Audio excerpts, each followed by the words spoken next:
Here we go. We're off to Cherbourg, and then from Cherbourg to Alderney. The adventure begins. So we're here in Cherbourg in Normandy, and we're going from Cherbourg to Alderney. So I want to tell you a story, because to get to Alderney I'd have to get from Monaco to Paris to London to Southampton to Guernsey and then finally to Alderney. I thought I'd be clever and I would go to Cherbourg and get a helicopter to Alderney. And about an hour ago I got a message saying there's going to be fog and rain and the helicopter is cancelled. How am I going to get from Cherbourg to Alderney? There's no boats running between Guernsey and Alderney. So anyway, in the morning I'm getting a ferry to Guernsey. I can't fly out of Guernsey to Alderney tomorrow because all the flights are booked, but I'm getting a plane on Saturday to get in there first thing in the morning. So I shall be meeting up with Si and Nicola first thing Saturday morning and staying at the Blonde Hedgehog. So here we are at the ferry. We're going to get a ferry, not a helicopter.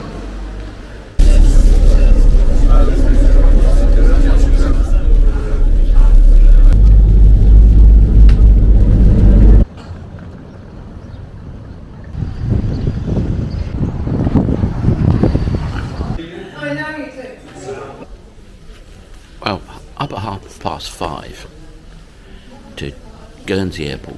Anyway, by the time we get to Alderney, I might even be awake.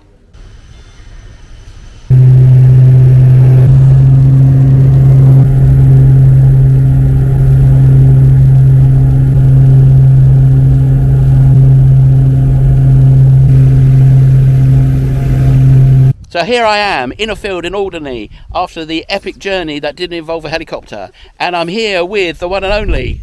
You can do yays now. Hello, all right, mud lovers. Hello. How are we doing? So that, if I'm not mistaken, is a weight. Oh, there you go. And there it is. Don't know what it is. I'm sure there's books full of what they are, but I'm guessing that's sort of 1700s, 1600s. It's not a ball ring. Dust, yes. Well, would you look at that? Lots of finds here, loving it. So here we are, a little coin. So this little coin just came out of this big urn. Well, that's a British 10p. English coinage, what is this place? Oh, it's Britain, isn't it? Yeah. Yes, lead soldier.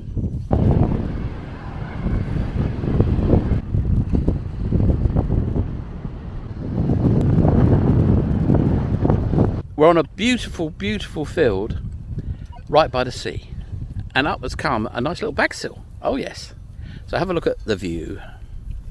It's not bad. There you go. Oh.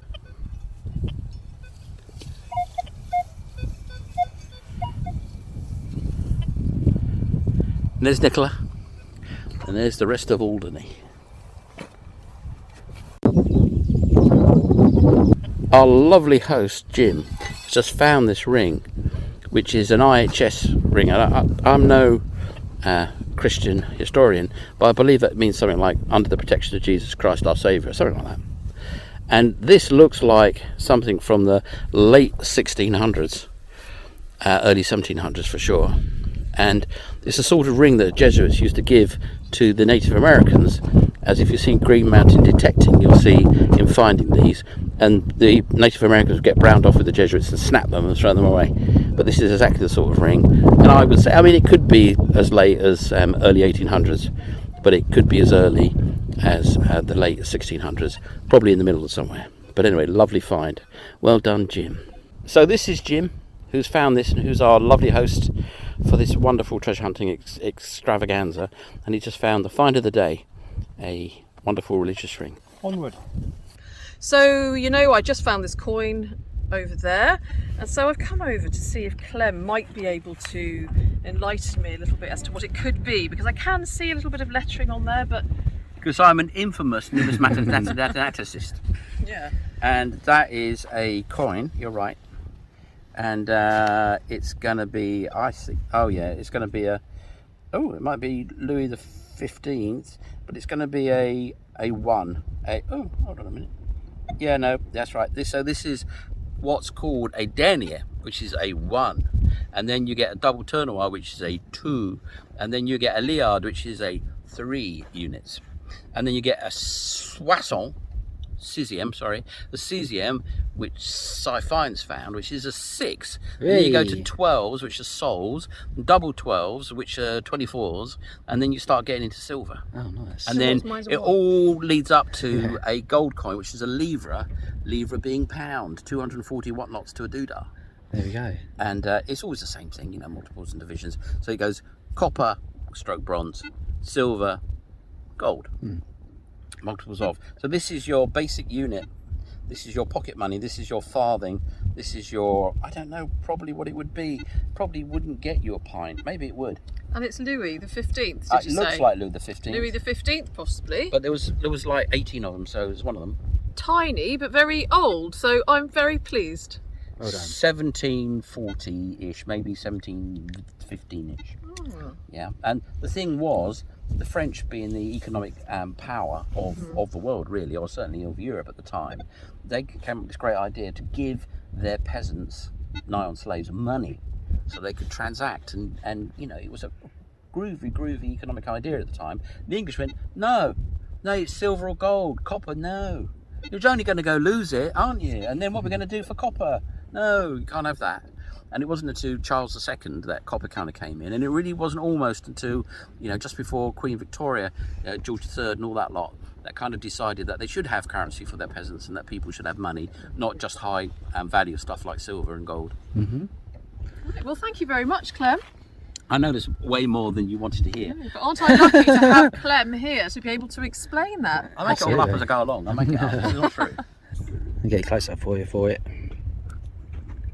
But it is interesting that the way that they had, because people don't realise just what a backwater Britain was until the Industrial Revolution came. And it was, you know, really much, well, the four corners of the earth. Angleterre was one of the angles, one of the four corners of the earth. And in fact, Oliver Cromwell readmitted the Jews who had been kicked out by Edward III because the end of the world couldn't happen until you had Jews in the four corners of the earth. And all the Protestants, the right-wing Christians, wanted the end of the world to come. And so they went to Cromwell and said, oi, you know, we're going to support you, killing the king and all that, but you've got to get the Jews back into the UK because we need the end of the world. Because we're up for that, and it's the last book, and we want to be around when the Chariots of Fire comes down. We don't want to snuff it 10 years before it occurs. And for that, we know Jews have to be in the four corners of the earth. Angleterre, the angle, is a corner, and therefore you've got to have them back. Because Edward III borrowed a load of money from them and couldn't repay them, so he had this great idea: why don't we kick them out, and then no one have to pay them back? Wow, that's so fascinating. That's why they call it the medieval period, because they did things that were pretty medieval. So that's my first coin off this field, and it's looking rather like a double tournoir to me. Plenty of finds on this field, very nice too. Yeah, another coin there, look. Clem's come over to help us ID it. Let's give it to the numismatist. On the other hand, oh yeah, that's I don't know, you know. Normally you have to, you know, you turn it round and round and round and round and round and round, so they go, oh, it's one of them. Nice piece of buckle. Take a look. Ground's really hard up here. I've got a bluntish spade now. I gave my sharp spade to Nicola because she needed it. But anyway, I've got a bit of buckle. Have a look. So that's a bit of buckle. I thought I might have a bit of fibula there for a minute, but if you see that bit here, see that's where the kind of middle piece of the buckle went through.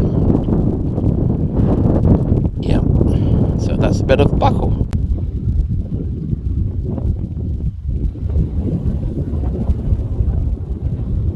Well, I've spent ages digging this. Me and Clem are having a good old chat, using the trowel to get down and deep, and pulled out what looks to be a lovely Napoleonic style button with a number 19 or 67. I haven't quite cleaned it yet, but we'll give it a squirt.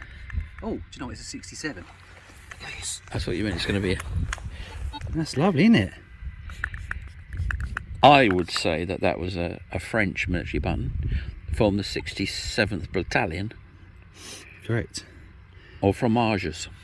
Yeah, I'm glad I spent ages digging that up. You certainly did. That was deep and in hard ground as well. Yeah. Nasty. That's a beaut. Yeah, yeah. And of course, I've always thought about collecting them and see if I can get the whole set. Yeah. But Oh, it's a good. What? Collecting them as in collecting them by digging them or buying them? a mix. Because you never nowhere you're going to get the whole French Napoleonic army in one field, or even several. So yeah, so you want to try and collect the whole 100, right? Oh, it's more than 100. 100. There's Like more. 200s. Oh, Yeah, wow. there's like 130 of them, I think. Oh, I'm well happy with that though. That's really cool. That's really First lovely. decent military find I think that I've had on this trip. Apart from you don't count 303s and that. Yeah, lovely. Real good history there. Fantastic. Let me tell you a little bit of story about that. Go on then. What are you saying, Clem? So you can imagine that you were a soldier in the Napoleonic army, and you know your overcoat was a valuable piece of clothing in those days, very, very valuable. So when you came back from the war, you didn't just throw it away and they didn't take it off you. So you'd be going around the field in your old military overcoat and you'd lose your buttons. So when you go around fields, you'll find these military buttons because the farmers had come back from the war, back on their land, using a big, heavy overcoat in the winter, no doubt, to keep themselves warm while they were working, and of course the buttons would go. So you find that a really big spread of these military buttons from the Napoleonic War all over fields in France, and the only explanation I can come up with was that it was a prized possession of theirs because it was a really practical piece of equipment to keep themselves warm in winter, and they'd be doing working in those overcoats. Oh, fascinating. Nice one. Good facts. Learn something new every day.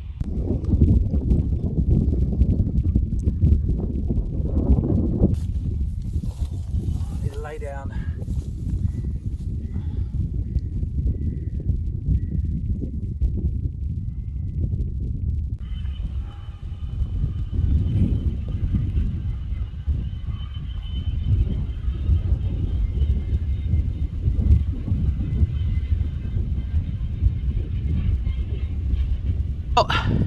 Got myself a round ball. Oh yes, out of gas now. Gotta call it a day because otherwise I won't be able to trash out the next 2 days because I'll be broken. Anyway, never mind. We plug on, or dig plugs on. The thing that keeps me going on YouTube is, as you know, coffee. And here I am. That's Nicola White of Thailand Art sniggering over there. She sniggered, I heard it. I can't see her lips move, but I heard her snigger. And there she is, the sniggerer herself. And here it is, the coffee. And thank you very much for this. This is from you to me. And it's an Irish coffee because, we've had a lot of hard digging today and I've earned that. So thank you very much. See you again soon.